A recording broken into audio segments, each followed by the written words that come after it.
हे वाक्य समजलं तर तुम्हाला अभंग समजेल, कीर्तन समजेल, नाही तर कीर्तन समजणार नाही. जो अज्ञानी आहे तो अपवित्र आहे आणि जो ज्ञानी आहे तोच पवित्र आहे.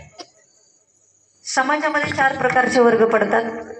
पहिला वर्ग असा आहे, दिसायलाही सुंदर नाही, असायलाही पवित्र नाही. दुसरा वर्ग असा आहे, दिसायला सुंदर आहे परंतु असायला मात्र पवित्र नाही. तिसरा वर्ग असा आहे, दिसायला सुंदर नाही पण असायला मात्र पवित्र आहे. आणि चौथा वर्ग असा आहे, दिसायलाही सुंदर आहे आणि असायलाही पवित्र आहे. पहिला वर्ग काय सांगितला? मी फक्त वर्ग नाही सांगत बसणार, प्रत्येक वर्गाचं स्पष्टीकरण तुम्हाला देणार आहे. पहिला वर्ग काय सांगितला? दिसायलाही सुंदर नाही आणि असायलाही पवित्र नाही. जर उदाहरण द्यायचं असेल, अशी कोणती गोष्ट आहे जी दिसायला सुंदर नसते, असायलाही पवित्र नसते? जर तुम्ही स्मशानभूमीमध्ये गेला तर ती जागा दिसायला सुंदर असते का? नाही. आतापर्यंत कुठल्या शाळेची सहल वगैरे तिकडे गेली का फिरायला वगैरे?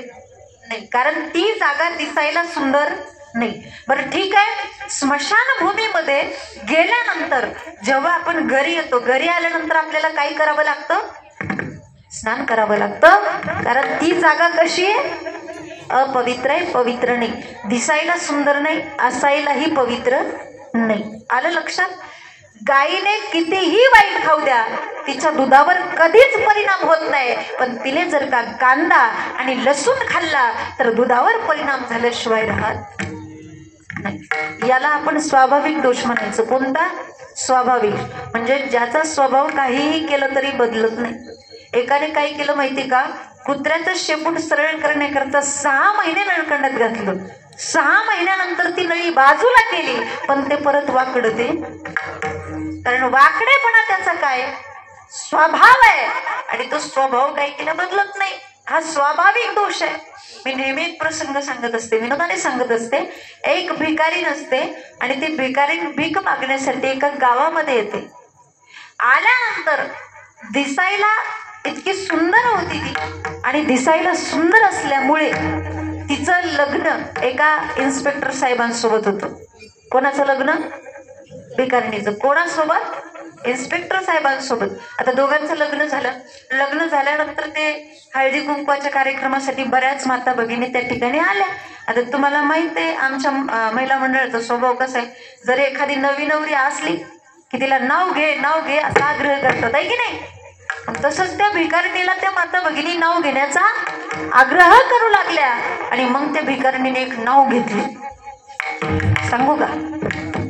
त्या भिकारणीने नाव घेतलं, चांदीच्या ताटात हत्तीचा पाय.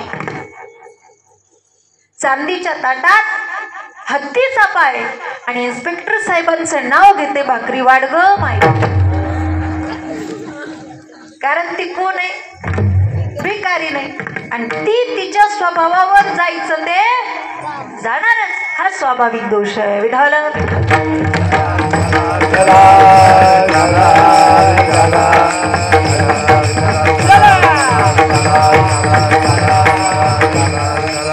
हा स्वाभाविक दोष आहे. दुसरा आश्रय दोष आहे. आश्रय दोष म्हणजे माणसाने कुणाच्या हातचं खावं, कारण जशी देणाऱ्याची भावना असते तशीच खाणाऱ्याची बनली जाते. म्हणून अन्न नेहमी सात्विक माणसाच्या हातचंच ग्रहण केलं पाहिजे. हा आश्रय दोष आहे, परता दोष आहे. हे 3 दोष पहिल्या वर्गामध्ये येतात. दुसरा वर्ग मी तुम्हाला सांगितला होता, कोणता? नाही लक्षात? मी तुम्हाला सांगते. दुसरा वर्ग काय सांगितला होता? दिसायला सुंदर आहे पण असायला मात्र पवित्र नाही. उदाहरण देते म्हणजे तुमच्या लक्षात येईल. वेश्याही दिसायला सुंदर आहे पण ती असायला पवित्र आहे का?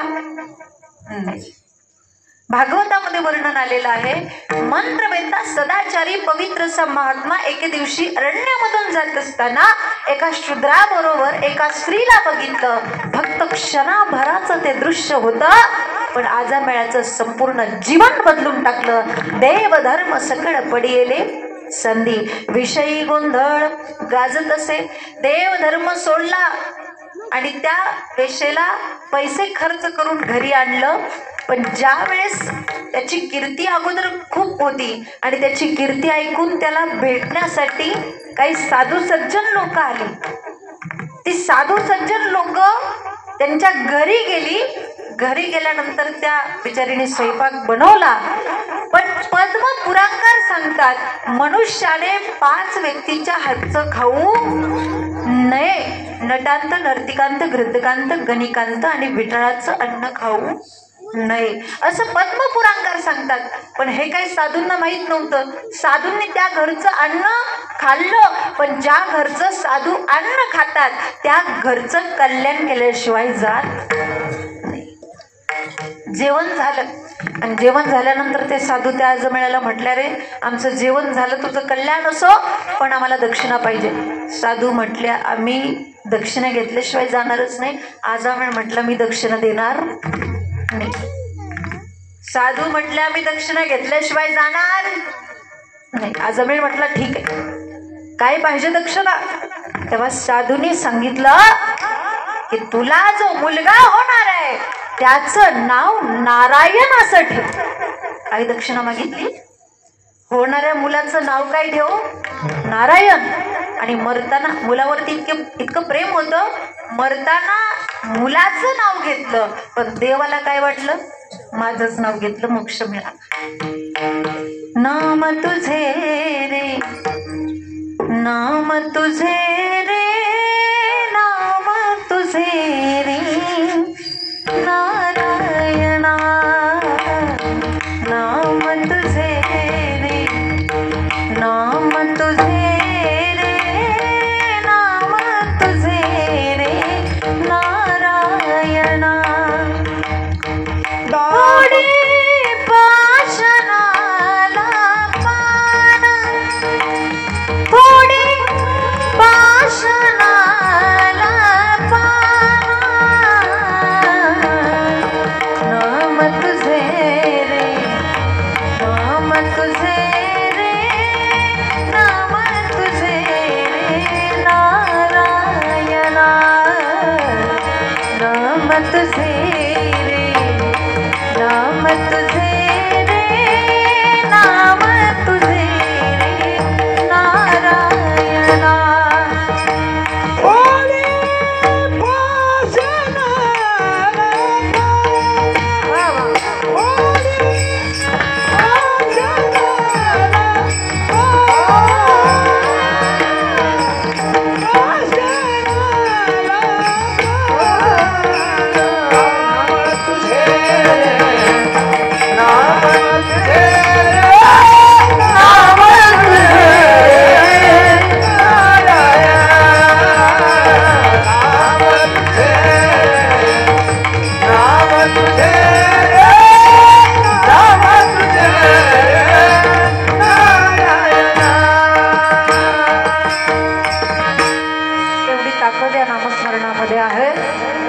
दुसरा वर्ग तुमच्या समोर मांडला.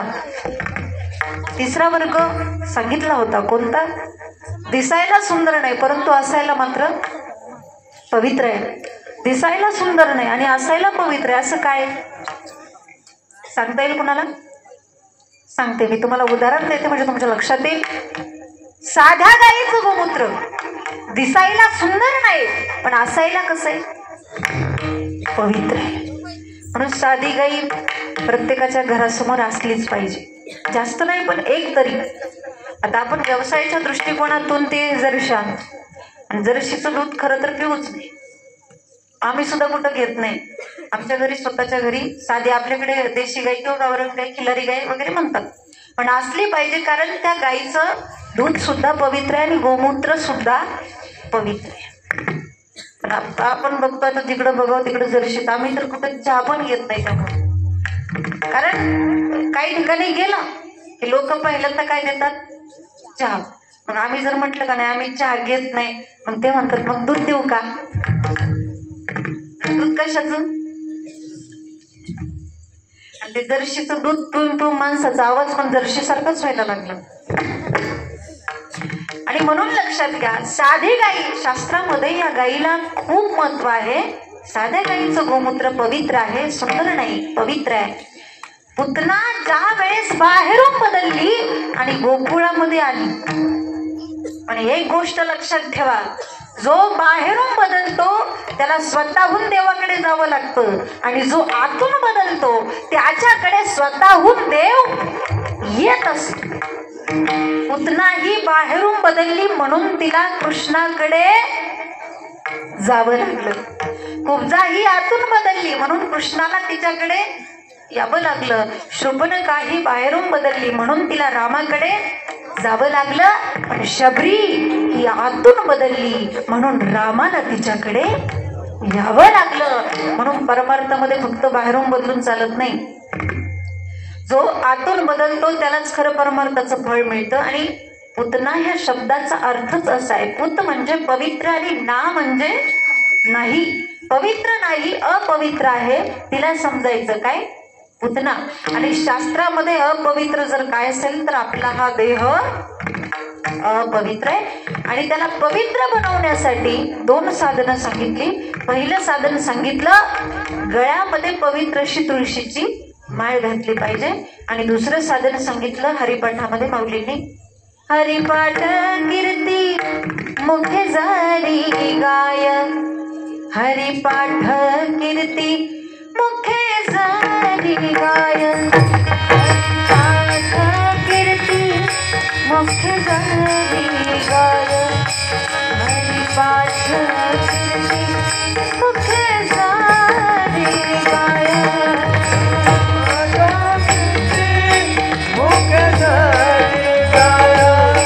हरिपाठ कीर्ती मुखे झाली गाय, हरिपाठ कीर्ती मुखे झाली गाय,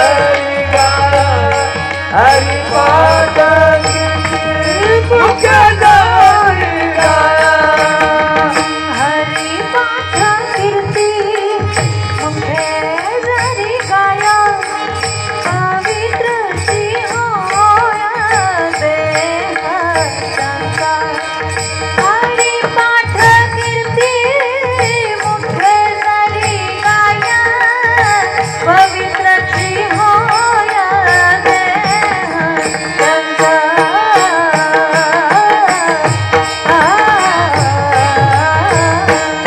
हरिमुखे म्हणा, हरिमुखे म्हणा, हरिमुखे म्हणा, हरिमुखे म्हणा,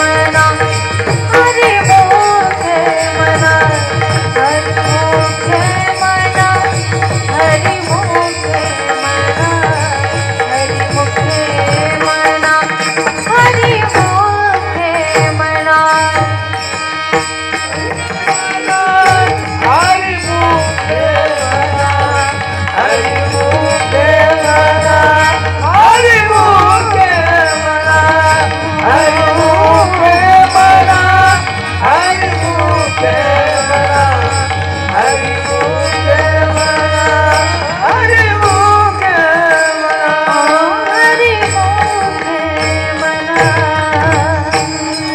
मौलीने सांगितलं देहाला पवित्र बनवायचं असेल तर हरिपाठ कीर्ती मुखे जरी गाय, पवित्रची होय देह त्यांचा.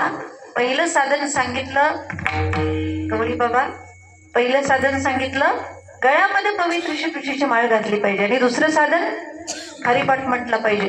जो व्यक्ती हरिपाठ नियमाने म्हणतो त्याचा देह पवित्र होतो. आणि जो हाडाचा वारकरी आहे तो हरिपाठ म्हटल्याशिवाय अन्न सुद्धा ग्रहण करत नाही. हे हरिपाठाचं महत्व आहे. मग मला सांगा, मग पुतना अपवित्र का? पुतना अपवित्र का? कारण तिच्या गळ्यामध्ये माळ नव्हती, तिचा हरिपाठ पाठ नव्हता. म्हणजे पुतना पाहण्यासाठी काही गोकुळामध्ये जावं लागत नाही. जिच्या गळ्यामध्ये माळ नाही, जिचा हरिपाठ पाठ नाही, तिला समजायचं तुम्हीच म्हणा. काही तुम्ही हसू नका. आता हिरण्यकश्यप तरी काही कमी? आताचे हिरण्यकश्यप भले आकाराने नसतील परंतु विकाराने भरपूर आहेत, आहे की नाही?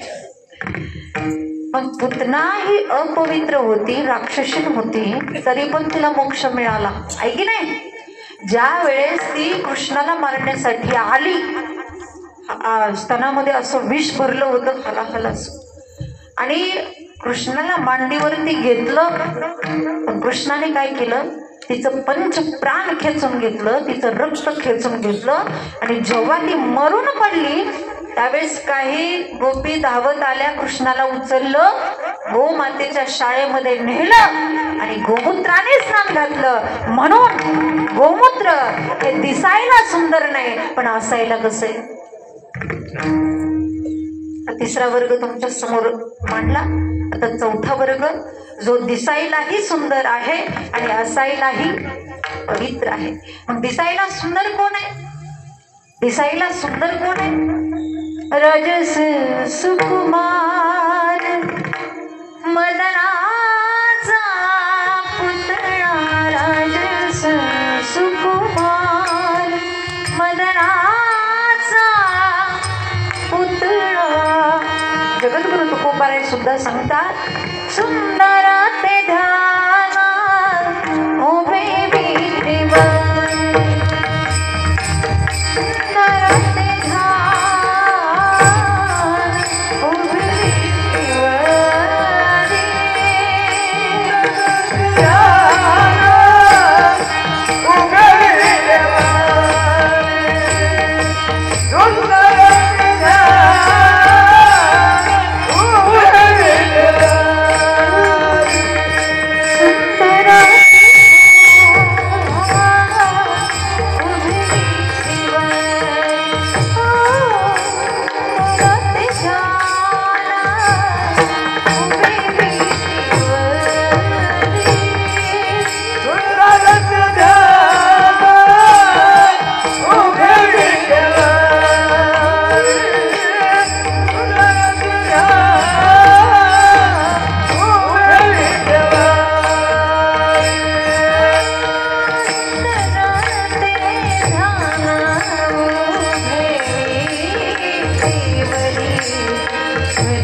अभंग आपण शेकडो वर्षापासून म्हणतो, आहे की नाही? कधी अभंगाचा कंटाळा आलाय का? एक गोष्ट माफी मागून बोलू का? त्या अभंगाला चाल लावणाऱ्याचा कंटाळा येईल, पण अभंगाचा कंटाळा येणार नाही. एवढा सुंदर अभंग आहे, एवढा गोड अभंग आहे. भगवान परमात्मा सुंदर आहे. मग काही लोक म्हणतील भगवान परमात्मा सुंदर आहे तर मग तो पवित्र आहे का? हो, तो पवित्र सुद्धा आहे. पवित्राणाम पवित्रं यो मंगलानांच मंगलम देवतं देवतानांच भूतानां यो व्ययत्पितः. तुम्ही म्हणाल की भगवान परमात्म्याचं नाव सुंदर आहे. भगवान परमात्म्याचं नाव सुद्धा सुंदर आहे. जग में सुंदर है तो नाम चाहे कृष्ण कहो या राम, चाहे कृष्ण कहो या राम. भगवान परमात्म्याचं नाव सुंदर आहे आणि तेवढंच ते पवित्र सुद्धा आहे. सकळ मंगळनिधी श्री विठ्ठलाचे नामाधी. पंढरपूर ज्यावेळेस दिसायला सुंदर नव्हतं त्यावेळेस ते चराचर होतं, आणि ज्यावेळेस ते चराचर नव्हतं त्यावेळेस ते तृण आणि पाषाण हे देव जाणावेत. जेव्हा नव्हते चराचर तेव्हा होते पंढरपूर. माऊली वर्णन करतात की जे अमरत्व ह्याची सिंहासन. माऊली म्हणतात की स्वर्ग किती सुंदर आहे, पण त्या स्वर्गापेक्षाही ब्रह्मलोक सुंदर आहे. त्या ब्रह्मलोकापेक्षाही वैकुंठ सुंदर आहे. का तर चतुर्भुज नर कोण ठेवले, पण त्या वैकुंठापेक्षाही पंढरपूर सुंदर आहे. कशापेक्षा? वैकुंठापेक्षा. आणि पंढरपूर सुंदर का? याचं कारण काय माहितीये तुम्हाला? आपण एकदा जरी पंढरपूरला गेलो तरी आपल्या घरी यम येऊ शकत नाही.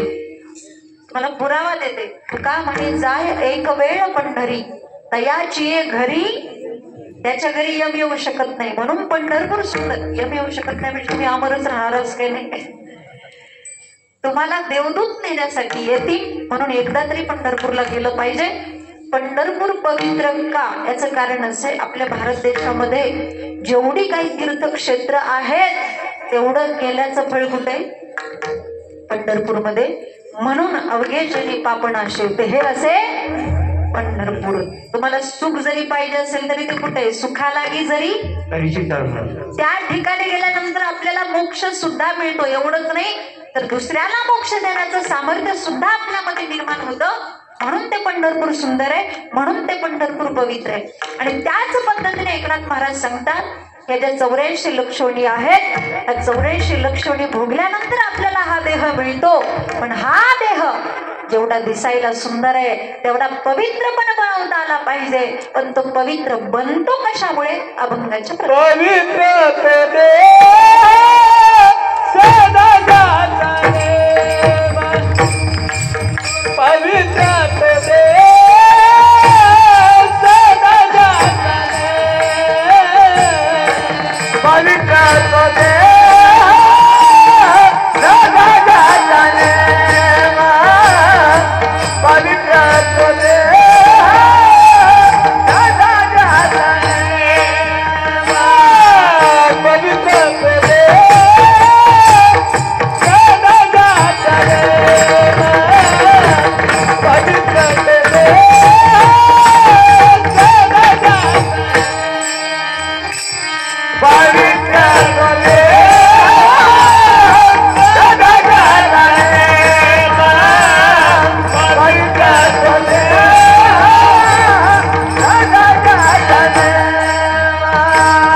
सर्व भावे अभंगाच्या प्रथम चरणामधून महाराज आपल्याला अगदी कळकळीने सांगतात, बाबांनो, वाचेने जर मुखातून राम ह्या नामाचं स्मरण केलं तरच तुमचा पवित्र तो देह.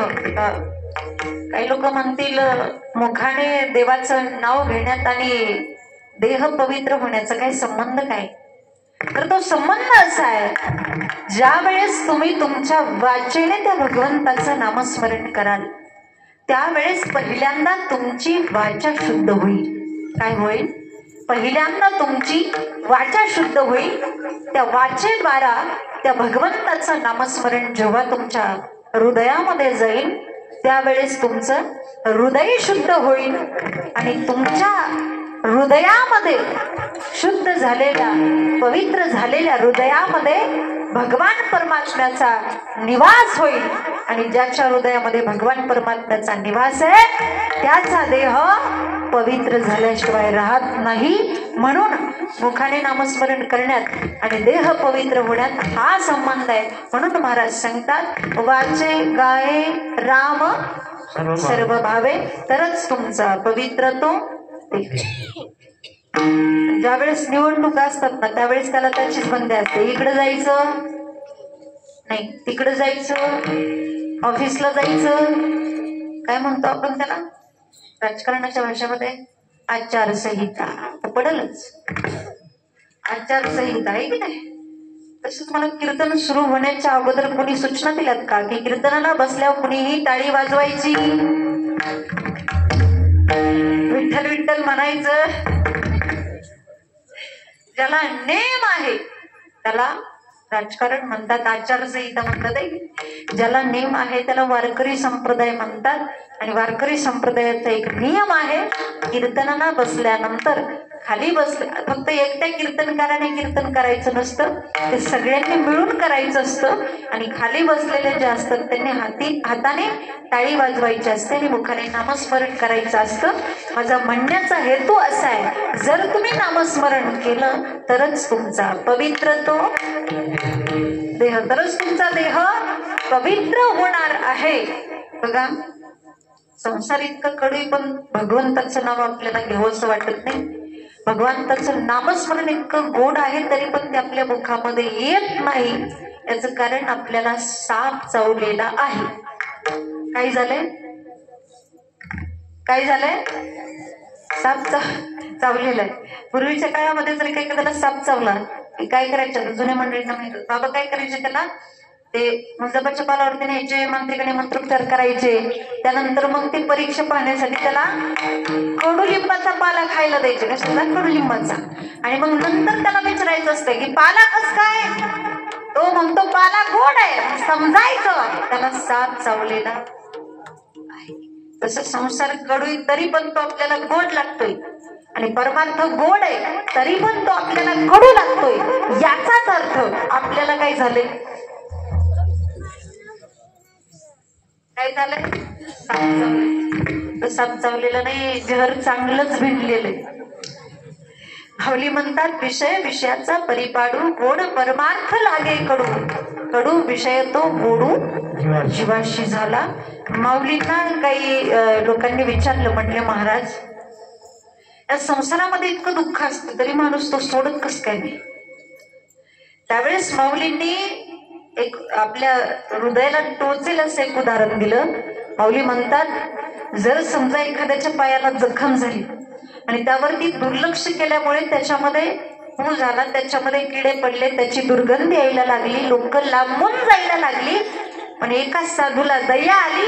साधूने त्या जखमेतल्या किड्यांना त्या ठिकाणी नमस्कार केला आणि सांगितलं, बाबांनो, अरे तुम्हाला घाणीची किळस कशी येत नाही? अरे तुमच्याबद्दल मला दया निर्माण झाली म्हणून मी तुम्हाला 800 रुपयाच्या गावठी तुपामध्ये ठेवतो. मला सांगा किती किडे मान्य करतील? एक सुद्धा किडा मान्य करणार नाही. म्हणजे जसं त्या किड्यांना त्या जखमेतल्या घाणीची किळस येत नाही तसं आपल्याला संसारातली किळस येत नाही. आणि म्हणून तो आपण सोडत विठाला.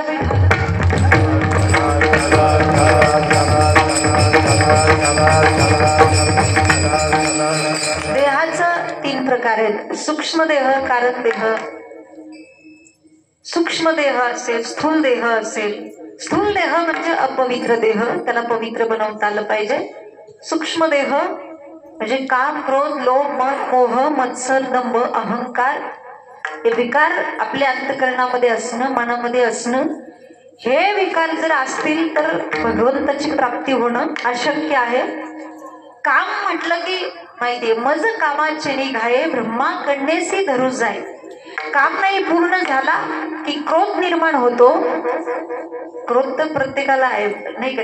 हा, इथं आलेला असं कोण नसेल की त्याला रागच येत नसेल का? कुणीही असं हातवर करा बरं.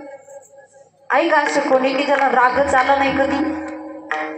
कीर्तन झाल्यावर आपण त्यांचा सत्कार करू वाटल्यास. नाही ना कोण असं, तुमचं सोडा. पण पूर्वी जे मोठमोठे साधू मुनी ऋषी असायचे, थोडस जरी त्यांच्या मनाविरुद्ध झालं लगेच कमंडलूतून पाणी घ्यायचे, शाप द्यायला तयार. म्हणजे त्यांना सुद्धा क्रोध आवरता आला नाही. म्हणा आपण तर कोण आहे? आता क्रोध झाल्यानंतर लोभ. लोभ हा तर सगळ्या पापाचा बापच आहे. तुम्ही बऱ्याच कीर्तनकारापासून ऐकलेलं असेल की माणसाला किती लोभ असावं, किती. केवळ अर्ध्यात तिकीटा करता 56 वर्षाची माणसं 65 वर्षाची होतात. लोभ आवरता येतो का? नाही. त्यानंतर मत्सर आहे. तर मत्सर म्हणजे काय? मत्सरत माझ्यापासून पुढे जातोय, माझ्यापासून पुढे सरतोय. कालच्या कीर्तनकाराचं कीर्तन माझ्यापेक्षा भारी झालं. मत्सर. जर समजा एखादा बेडूक चाललेला आहे, आनंदाने बिचारा उड्या मारत चाललाय आणि त्या बेडकाच्या समोरून एखादा साप आला, साप. आणि तो त्या बेडकाला म्हटला, अरे बरं झालं तू आला, मी तुझीच वाट बघत होतो, चल आपण दोघे पिक्चर पाहिला जाऊ. पिक्चर पाहण्याची खुटी दाखवतो आणि त्याला गिळून टाकतो. त्याला म्हणायचं मत्सर. जर समजा एखादा उंदीर चाललाय आणि त्या उंदराच्या समोरून एखादी मांजर चाललेली, मांजर त्या ठिकाणी आली त्या आणि त्या उंदराला म्हटलं, रे बरं झालं तू आला, मी तुझीच वाट बघत होते, चल आपण दोघे हॉटेलमध्ये चहा प्यायला जाऊ. अरे चहा पिण्याची खुटी दाखवते तर तिथंच त्याचा काटा काढते. याचं नाव काय? मत्सर आहे. त्यानंतर दंभ. दंभ म्हणजे काय? दंभ म्हणजे ताठरपणा. हा, थोडक्यात तसं आपल्यामध्ये नसतानाही दुसऱ्याला ते दाखवणं. दाखवणं म्हणजे दंभ. जे अभ्यास कमी शायनिंग जास्त भाषेत, त्याला दंभ म्हणायचं. आमच्या इथं खंडोबाचं मंदिर बांधलं होतं आणि त्या खंडोबाला मुखवटा बनवण्यासाठी एका सोनाऱ्याकडे दिला होता. पण ज्या दिवशी पालखी काढायची होती, ज्या दिवशी मूर्ती प्राण प्रतिष्ठेची मिरवणूक काढायची होती, त्याच दिवशी नेमका मुखवटा तयार झाला नव्हता. आता करायचं काय? रिकामी पालखी तर काढता येणार नाही. काय करावा असा गंभीर प्रश्न गावकऱ्यांच्या समोर उभा राहिला. त्यावेळेस एक 70 वर्षाच्या आजोबा काठी कट्टी कत्तीत आले. म्हटल्या, रे काही काळजी करू नका, अरे आपण कुत्र्याला सुद्धा खंडोबाच म्हणतो, मग चांगलं कुत्र बघा पालखीत बस. 2 जण गेले, चांगलं पांढरं शुभ्र कुत्र बघितलं. बसवताना त्याला सांगितलं, बस आज लोक तुझ्या पाया पडणार आहेत, देव म्हणून तुला पालखीमध्ये बसवणार आहेत. आजच्या दिवस तू कुणाला भुंकायचं नाही, कुणाला चावायचं नाही, असं धरून कुत्र पालखीमध्ये बसव. आता पालखीचा आवाज ऐकून दुसऱ्या गल्लीतली कुत्री भुंकायला लागली. त्या गल्लीतल्या कुत्र्यांचा आवाज ऐकून ह्या कुत्र्याने कान वर केले. त्याच्या शेजारचा म्हटला, अरे बाबा तुला देवाच्या सिंहासनावर बसवलेलं, तुला या सिंहासनाची किंमत कशी कळत नाही? त्याला ते सिंहासनाची किंमत कुठे कळते का? आता लोकांना कोणाला काय कळत नाही, कोणाला देव म्हणावं हेच कळत नाही. म्हणजे तुमच्या लक्षात आलं असेल, जर परमार्थात येऊन पण ह्या गादीची किंमत ज्याला कळत नाही त्याला काय म्हणायचं? याला म्हणायचं दंभ. विठाला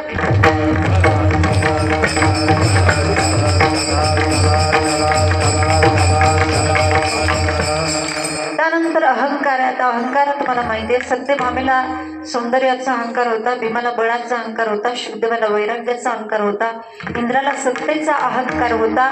या सर्व विकारांमुळे सूक्ष्मदेह म्हणजे मन हे अपवित्र म्हटलं जातं. आणि मी मगाशी सांगितलं तुम्हाला, जो अज्ञानी आहे तो कोण आहे? अपवित्र आहे.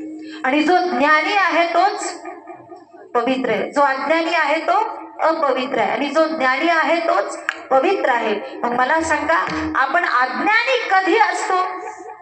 ज्या वेळेस आपण लहान असतो. लहान असताना आपल्याला सारखं सांगते, बाळा इकडे जाऊ नको, तिकडे जाऊ नको, याच्यासोबत खेळायला जाऊ नको, त्याच्या नादी लागू नको. का? कारण त्यावेळेस आपल्याला काही कळत नाही. बरं ठीक आहे, त्यावेळेस काही कळत नाही. लग्न झाल्यावर बायको म्हणते, अहो एवढं कसं तुम्हाला कळत नाही? लग्न झाल्यावर नवरा किती मोठ्या हुद्द्यावर असू द्या, बायको म्हणते तुला काही कळत नाही. बरं ठीक आहे, त्यावेळेस काही कळत नाही. म्हातारेपणी पोरं म्हणतात, बाबा कळत नाही ना, मग मीटिंगला जातोच कशाला मरायला? मग कळतं कधी? कळईला काय आमचे महाराज तर म्हणतात नाही, कळईला अंत काय. पण त्यावेळेस कळून काय उपयोग नाही, आधी कळलं पाहिजे. म्हणून महिबाप अज्ञानी असा हा देह अपवित्र आहे. या देहाला फक्त म्हणून पेंटिंग प्लॅस्टर केलेलं आहे. देहाचा पूर्णपणे विचार केला तर जगद्गुरु तुकोबाराय सांगतात, नशिवंत देहा चालणार नशिवंत देहा चालणार नाशिवंत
नाशिवंत आहे. आणि या देहाला पवित्र बनवायचं असेल तर वाचे गाये राम सर्व भावे, तरच त्याचा पवित्र तो देह.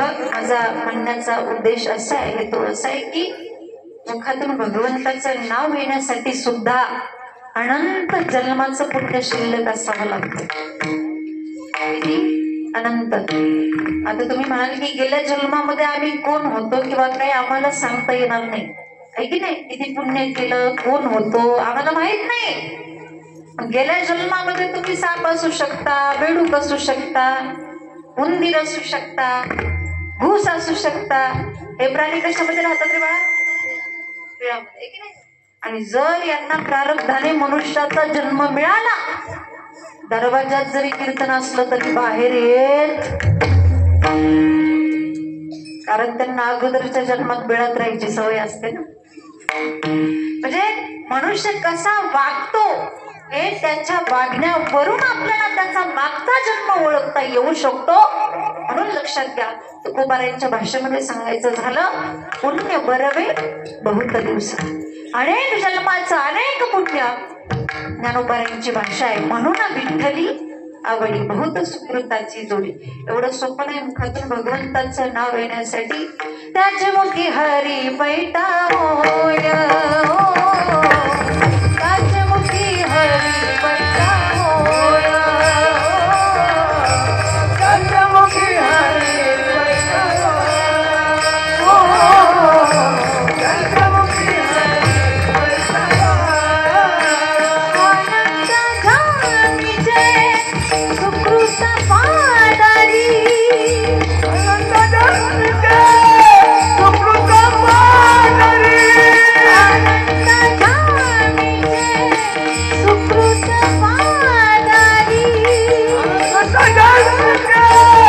सुकृत पादारी.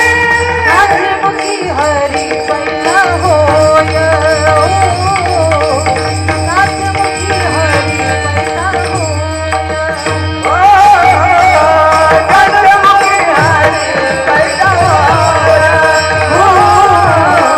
त्याचे मुखी हरी बैठा होय,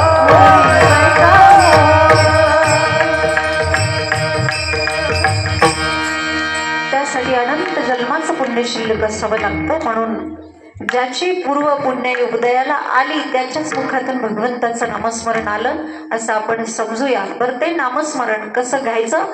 एकनाथ महाराज सांगतात, पहिल्या चरणाच्या पूर्वार्धामध्ये सदा ज्याचा नेम, नेमाने घेतलं पाहिजे. आणि उत्तरार्धामध्ये सांगतात, सर्व भावे वाचे गाये राम सर्व भावे, प्रेमाने घ्या. नेमाने घ्यायचं का प्रेमाने? कशाला प्राधान्य आहे, नेमाला का प्रेमाला? प्रेमाला प्राधान्य. नेम जरी असला तरी नेमामध्ये सुद्धा काय पाहिजे? प्रेम पाहिजे. नेमापेक्षा प्रेम कसं महत्वाचं?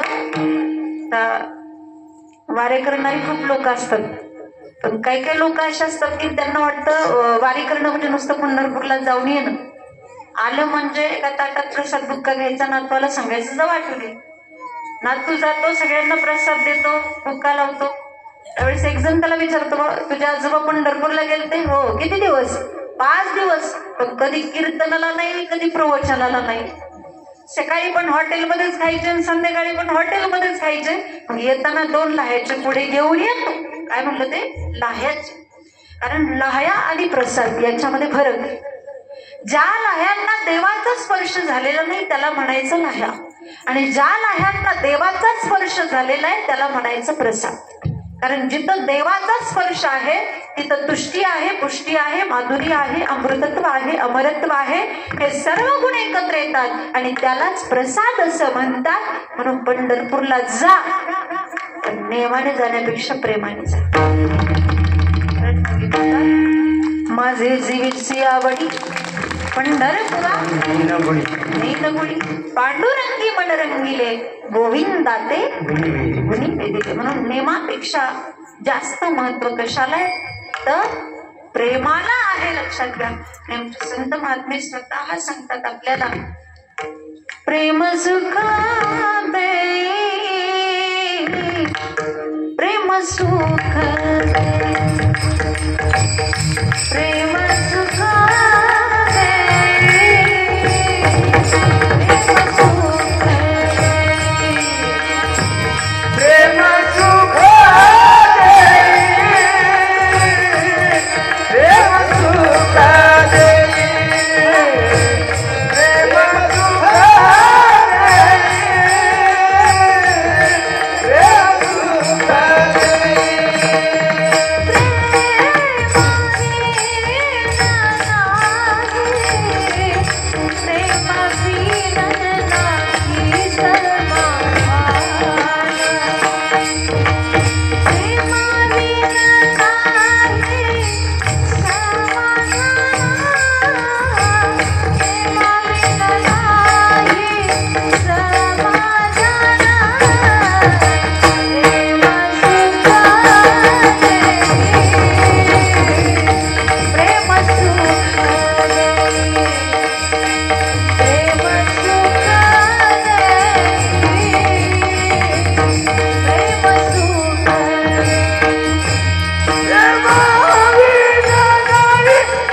प्राधान्य आहे, प्रेमाला महत्व आहे. अजून एक उदाहरण मी तुमच्या समोर मांडते. नेमापेक्षा प्रेम कसं महत्वाचं. आमचे मामासाहेब दांडेकर बोलून गेले की माणसाने ज्ञानेश्वरी वाचल्याशिवाय मरू नये. त्यात एक फार शिकलेला बोलला. तो म्हटला तर त्यावेळी रोज 5 पानं वाचायची, खून घालून ठेवायची, दुसऱ्या दिवशी यायचं ती खून पाहिजे, परत 5 पानं वाचायची. मला सांगा, त्याला जर खूनच घालून ठेवायची असेल तर वाचण्यात प्रेम आहे का? हा नेम झाला. आमचे जोग महाराज बोलून गेले की महानुभाव पंथाची उत्पत्ती अमक्या अमक्या गोष्टीमुळे झाली. त्यावरून महानुभाव पंथांनी जोग महाराजांवर केस केली. आता कोर्टात पुरावा महत्वाचा आहे ना. हे कशावरून झालं, कशावरून यांची उत्पत्ती झाली, हे कुठं लिहिलंय, उद्या तर निकाल आहे. आणि आज जोग महाराजांच्या लक्षात आलं. हे मी लोकमान्य टिळकांच्या मुखातून ऐकलंय. लगेच लोकमान्य टिळकांकडे एका वकिलाला पाठवलं. लोकमान्य टिळकांनी प्लॅटफॉर्म वरती उभा राहून सगळी घडलेली घटना त्या वकिलाला सांगितलं. प्लॅटफॉर्म वरती उभा राहून सांगितलं, हे कुठं लिहिलंय तर अमक्या अमक्या लायब्ररीमध्ये डाव्या बाजूने इतक्या नंबरचं कपाट आहे, त्या कपाटामध्ये इतक्या नंबरचा रॅक आहे, त्या रॅक मध्ये इतक्या नंबरचे पुस्तक आहे, त्या पुस्तकामध्ये इतक्या नंबरचे पान आहे आणि त्या पानावरील इतक्या नंबरची ओळ आहे. म्हणून त्यांचा मेंदू परदेशात मागितला. कुठं? परदेशात. आपला मेंदू गावात जाऊन शेजारचं पण मागायचं. ऐकले, आमची 10वीची बोर्डाची परीक्षा चालू होती आणि परीक्षा चालू असताना एक शिक्षक मुलांना कॉफी पुरवत होते. एका शिक्षकाने एका विद्यार्थ्याच्या समोर कॉफी ठेवली. तेव्हा त्या मूर्खाला एवढं सुद्धा कळत नव्हतं की आपण नक्की कुठल्या धड्यातलं लिहितोय. मला सांगा, आपला मेंदू मागायला पण रिकाम आहे का? म्हणून हा खरंच किती ज्ञानेश्वरी वाचतोय हे पाहण्यासाठी हा गेला की हा यायचा आणि ती खून मागे 5 पाने ठेवायचं. दुसऱ्या दिवशी हा आला, खून पाहिली, 5 पानं वाचली. पण हा गेला की हा यायचा आणि ती खून मागे 5 पाने ठेवायचा. हा आठवडा झाला तरी 30 पानं वाचायचा. एके दिवशी यांना विचारलं, का रे बाबा, तू रोज ज्ञानेश्वरी वाचतो, कशी काय वाटली ज्ञानेश्वरी? तो फार शिकलेला होता ना. तो म्हटला, very nice, there is a life repetition. तो म्हटला, माऊलींनी ज्ञानेश्वरी खूप सुंदर लिहिलेली आहे, पण डबल लिहिलेली आहे. पण मला सांगा, नेमाला महत्व आहे का प्रेमाला? कशाला? प्रेमाला महत्व आहे. म्हणून भगवंताचं नामस्मरण आपल्याला प्रेमाने करायचंय. वाचे गाये राम सर्व भावे. जे प्रेम नरसिंह मेहताच्या चिपळ्यामधून अवताराला येतं, जे प्रेम मीराबाईच्या एकतारीमधून अवताराला येतं, जे प्रेम तुकोबारायांच्या वाणीमधून अवताराला येतं, अशा प्रेमाने जर का परमार्थ केला, रामाचं स्मरण केलं, तरच पवित्र तो देह आणि तो महात्मा धन्य आहे. तो महात्मा भाग्यवान आहे आणि तोच महात्मा या संसार सागरातून तरुण जाऊ शकतो. महाराज भक्ताच्या दिव्य चरणावर धन्य ते भाग्याचा करला संसार, करला संसार. धन्य ते भाग्याचा करला संसार, करला संसार.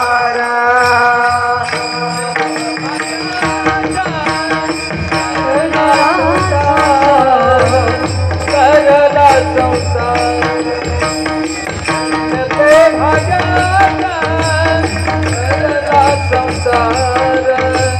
करला संसार. धन्य ते भाग्याचा करला संसार, करला संसार.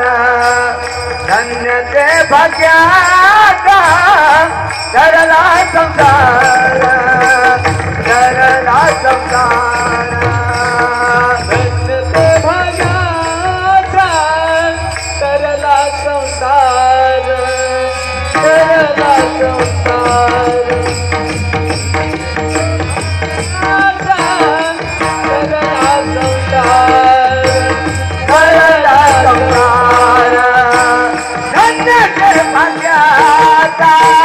करला संसार.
बाबाची जुगलबंदी लावली. खूप छान. बरं मुलं जन्माला यावी तर अशी नाही तर नाही यावी चांगली. पुरी कन्या पुत्र होते जे सात्विक याचा हरिक वाटे देवा. या ठिकाणी पोरं यायला असतात आपल्या ह्याच्या एवढी आहे की नाही. त्या पोरांनी कुठं पाहिजे इथं पाहिजे की नाही टाळी ती तयारी आहे. आणि एवढ्या छोट्या वयामध्ये एवढं छान तालामध्ये नाचणं इतकं सोपं नाही. ते रक्तातच असावं लागतं लक्षात घ्या.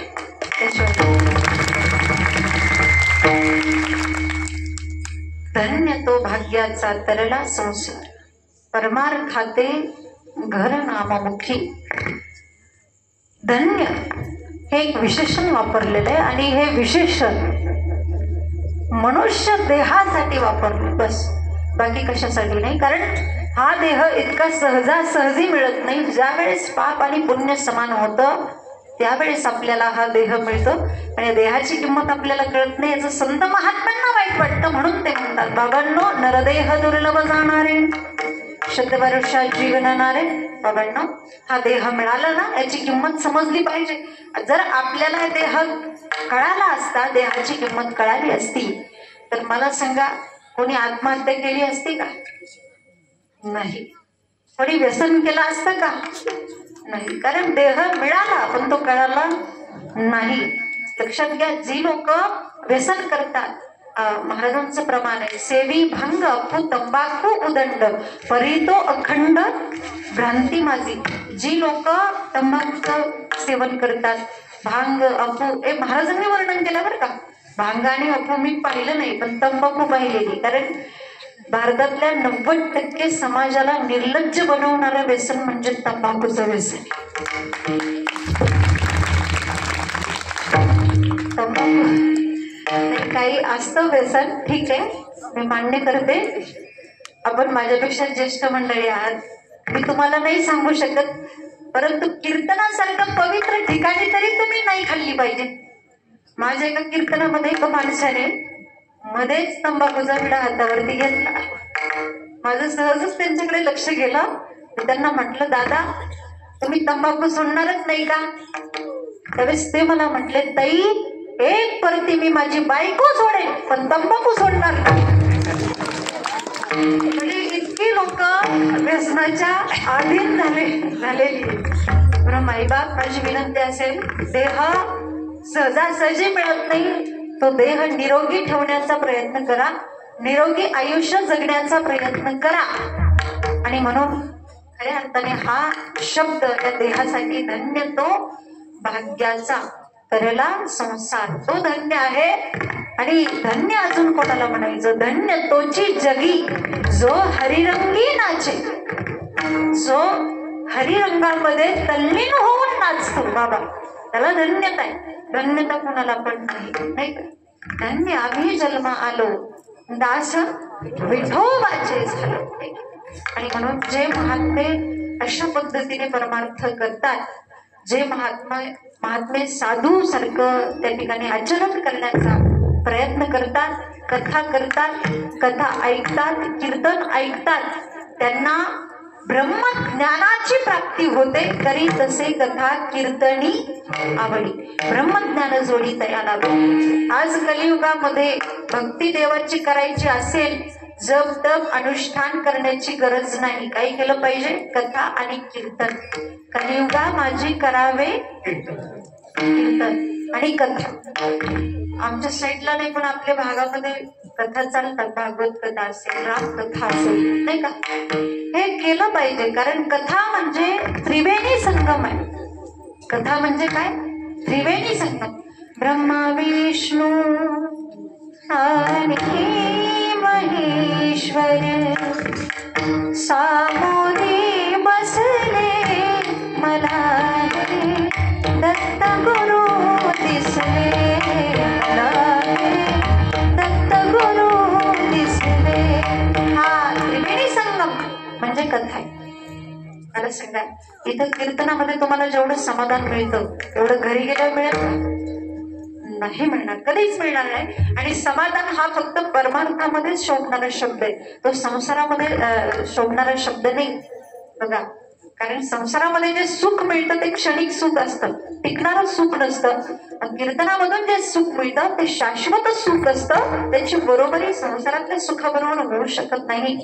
आणि म्हणून जगातली कुठलीच गोष्ट माणसाला समाधान देऊ शकत नाही. किती खाल्लं तरी समाधान होत नाही. किती खाल्लं तरी समाधान होतंय का? नाही. अजून पण खायचंच आहे. आतापर्यंत खाल्लं, अजून पण खायचंच आहे, अजून भागलेलं नाही. जी लोक पाखंडी आहेत, जी लोक भ्रष्टाचार करतात, अशा पाखंडी लोकांसाठी भगवान परमात्मा एका व्यक्तीची निवड करत असतो, जसे की भगवंताने मनोज दादा जरांगे पाटलांची निवड. धर्म रक्षा वया अवतार देशी. कुटुंबासाठी जगणारे भरपूर पाहिले आपण, आहे की नाही? भावासाठी बहिणीसाठी लढणारे पण कोर्टापर्यंत केसी गेल्या. समाजासाठी सगळं सर्वस्व झाले, पणाला लावलं. समाजच माझा परिवार आहे, समाजच माझा भाऊ आहे, समाजच माझा बहीण आहे. आणि म्हणून अशा समाजासाठी लढणाऱ्यांना छत्रपती शिवाजी महाराजांचे वंशज म्हणतात, आणि ते आहेत मनोजदादा जरांगे पाटील. खूप काही आहे म्हणून समाजासाठी लावावं हे जास्त महत्वाचं नसतं. पण काहीही नसताना गेल्या 20-22 वर्षापासून जो नेता आपल्यासाठी लढतोय, आपल्या हक्कासाठी, आपल्या न्यायासाठी, खऱ्या अर्थाने स्वतःचा जीव सुद्धा पणाला लावण्यासाठी तयार झाले होते. म्हणून असा नेता आपल्यासारख्या समाजाला मिळाला हे आपलं परमभाग्य आहे. म्हणून मी म्हणेन तुम्हाला, जगावं तर छत्रपती शिवाजी महाराजांसारखं, मरावं तर धर्मवीर संभाजी राजांसारखं, आणि लढावं तर मनोजदादा जरांगे पाटलांसारखं. आपण म्हणतो ना की राजे तुम्ही पुन्हा जन्माला या, आहे की नाही? राजा तुम्ही पुन्हा जन्माला या. ते आलेले आहेत, पण ते मनोजदादा जरांगे पाटलांच्या रूपाने आलेले आहेत. फक्त आपण समजून घेणं ते गरजेचं आहे. एकच राजा इथे जन्मला, एकच राजा इथे जन्मला, शिवनेरी किल्ल्यावर. एकच राजा इथे जन्मला, शिवनेरी किल्ल्यावर. माझ्या राजाचं नाव त्याच्या डोंगरावर, माझ्या राजाचं नाव त्याच्या डोंगरावर, माझ्या देवाचं नाव त्याच्या डोंगरावर. एकच राजा शिवनेरी किल्ल्यावर, एकच राजा इथे जन्मला, शिवनेरी किल्ल्यावर. छत्रपती शिवाजी महाराज की राजाचं नाव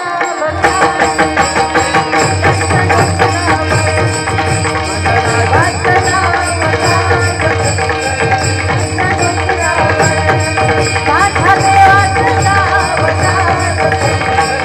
छत्रपती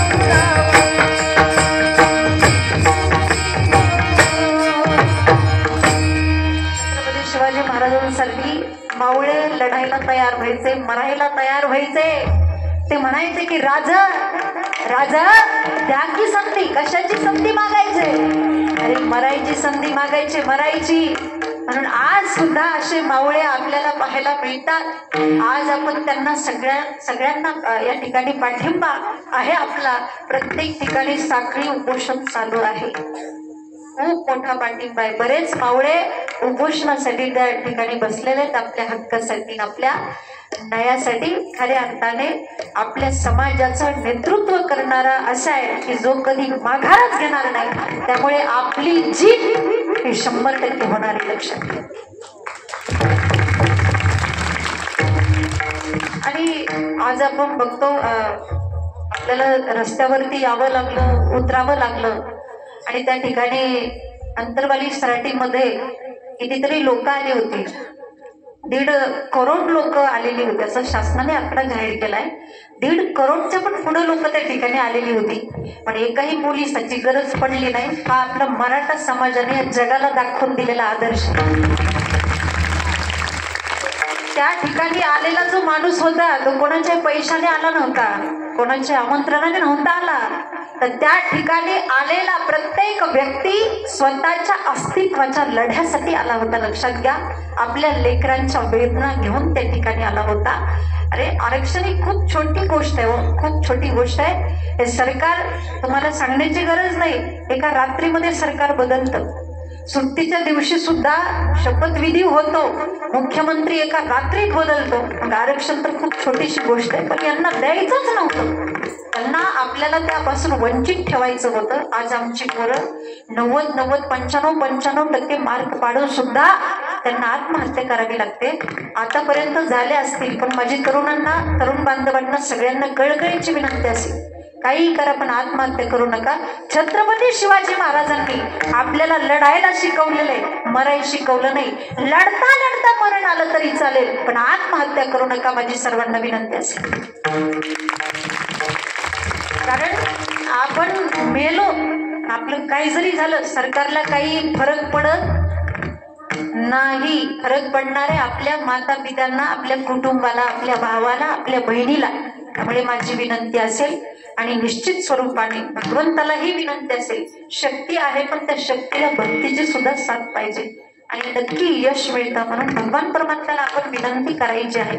यांचं काही समाधान होत नाही, किती खाल्लं तरी ते होणार नाही. परंतु जर भगवंताच्या मनात आले देवाजीच्या मनात येते कोणाचे चाले ना. हा किती दिवस आधी तिथं माती असते, लक्षात घ्या. आणि म्हणून खऱ्या अर्थाने जीवनामध्ये जगत असताना काहीतरी समाजाचा आपण देणं लागतो. समाजासाठी सुद्धा आपण जगलं पाहिजे, भगवंतासाठी आपण जगलं पाहिजे. कारण भगवान परमात्म्याने देवे दिला देह भजना कोमटा तो या झाला फाटा बाधिकेचा. आणि त्या भगवंताच्या ऋणातून मुक्त होण्यासाठी आपण त्या भगवंताचं नामस्मरण केलं पाहिजे. करी तसे कथा कीर्तनी आवडी. कारण खरं समाधान कथेमध्ये आहे, कीर्तनामध्ये आहे. समाधान या शब्दावरती आपण बोलतोय. एक जावई मुंबईवरून प्रवास करण्यासाठी सासरवाडीला आल्यानंतर सासरवाडीच्या लोकांनी मिष्टांना भोजन केलं त्यांच्यासाठी. आता शेवटचं दृष्टांत आहे, शेवट संपवणार आहे. मिष्टांना भोजन केलं, भोजन झाल्यानंतर उन्हाळ्याचे दिवस होते. उन्हाळ्याचे दिवस असल्यामुळे त्याच्यासाठी हापूस आंबे वगैरे आणले. जेवण झालं. जेवण झाल्यानंतर जावई त्याने विचार केला आपण आता शेतामध्ये जाऊ, कारण ते उन्हाळ्याचे दिवस होते. जावयाचं जेवण भरपूर झालं होतं, खेडेगाव होतं ते. आणि शेतामध्ये गेला. शेतामध्ये गेल्यानंतर एका आंब्याच्या झाडाखाली तो झोपला. झोपल्यानंतर त्याची धाकटी मेहुणी तिथं म्हशी चालत आली. तिला वाटलं आपण दाजींची काहीतरी थट्टा मस्करी करावी, पण काय करायची म्हणून तिने इकडं तिकडं बघितलं.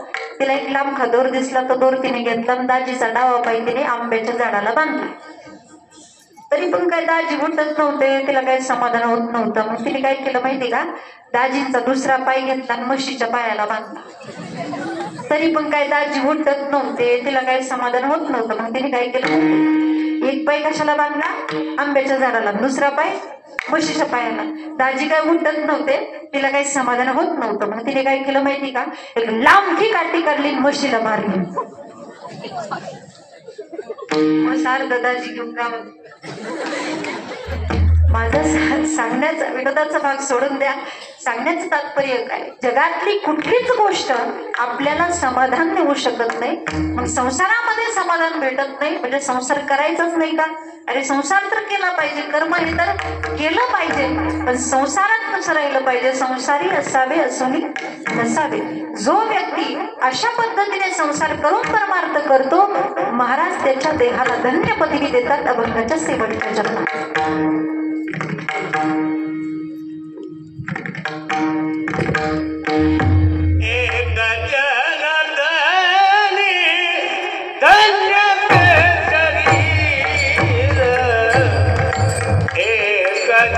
जन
सदा जाणे वाचे गाय राम सर्व भावे धन्य तो भाग्याचा तलला संसार परमार्थाते घर नाम मुखी करीत से कथा कीर्तनी आवडी ब्रह्मज्ञान जोडी तयाला भे एका जनार्दनी धन्य ते शरीर परमार्थ संसार एक रूप धन्य तो भाग्याचा तरला संसार परमार्थाती घर नाममुखी या अभंगावरती अल्पशहा वेळेमध्ये अल्पशहा होती चारही चरणांचा थोडक्यात भावार्थ मी तुमच्या समोर माझ्याकडे जेवढं आहे तेवढं माझ्या बुद्धीप्रमाणे ज्ञानाप्रमाणे तुम्हाला देण्याचा प्रयत्न केला।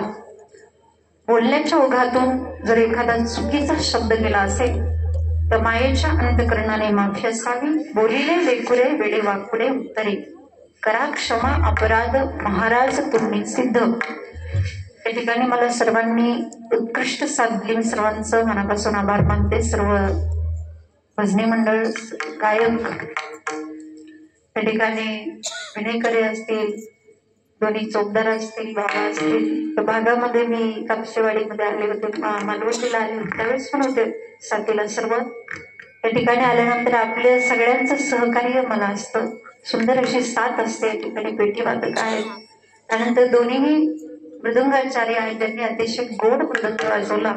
आदरणीय तुकाराम महाराज, आदरणीय वैभव महाराज या ठिकाणी बाबा असतील, सर्व या ठिकाणी आता या भागामध्ये बऱ्याच वेळेला आले होते।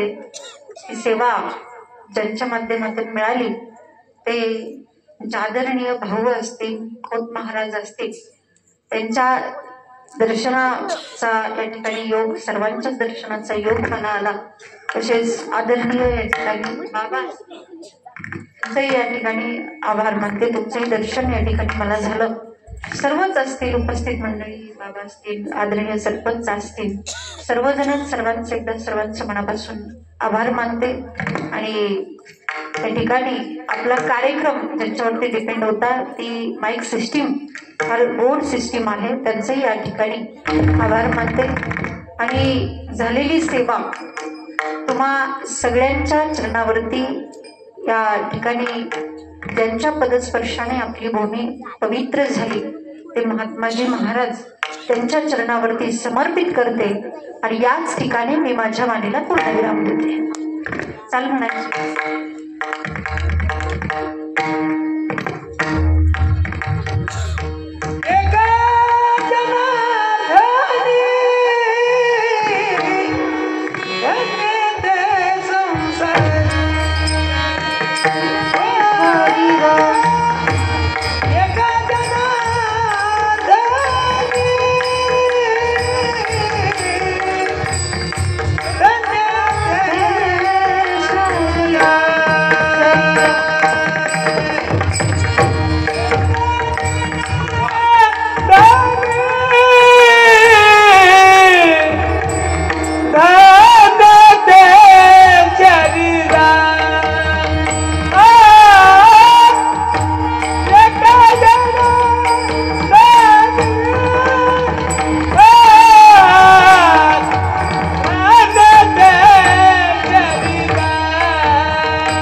प्रभु प्रेम में बलिदान जो जीवन किया करे ऐसी लागी लगन मेरा हो गया ऐसी लागी लगन मेरा हो गई मगन ओ तो गली गली हरि गुण गाने लगी ऐसी लागी लगन मेरा हो गई मगन मेरा हो गई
हाँ बोलिले रे पुरे